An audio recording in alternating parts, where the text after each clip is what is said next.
आनंद लुटण्यासाठी आणि निवांत क्षण घालवण्यासाठी मैत्रिणींसोबत महाबळेश्वरला आलेल्या एका महिलेवर काळाने झडप घेतली आहे. मुलुंडमधील 63 वर्षीय अनुराधा परब यांचा प्रकृती बिघडल्याने दुर्दैवी मृत्यू झाला. नेमकी काय आहे ही घटना, सविस्तर पाहूया. महाबळेश्वर आणि मैत्रिणींसोबतची ती भेट शेवटची ठरेल असं कुणालाही वाटलं नव्हतं.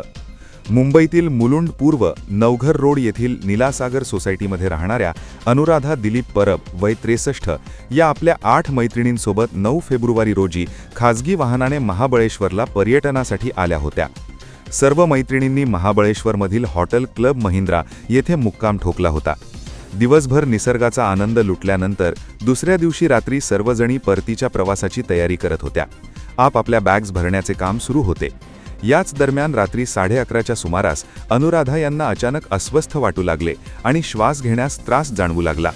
परिस्थितीचे गांभीर्य ओळखून मैत्रिणींनी तातडीने हॉटेल कर्मचाऱ्यांना मदतीसाठी बोलावले. हॉटेलच्या गाडीतून त्यांना तातडीने महाबळेश्वर ग्रामीण रुग्णालयात दाखल करण्यात आले. मात्र दुर्दैवाने उपचारापूर्वीच त्यांचा मृत्यू झाल्याचे डॉक्टरांनी घोषित केले.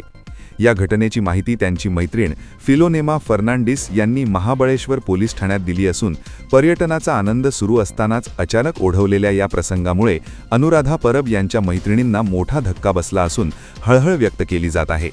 सध्या महाबळेश्वर पोलीस या प्रकरणाचा अधिक तपास करत आहेत.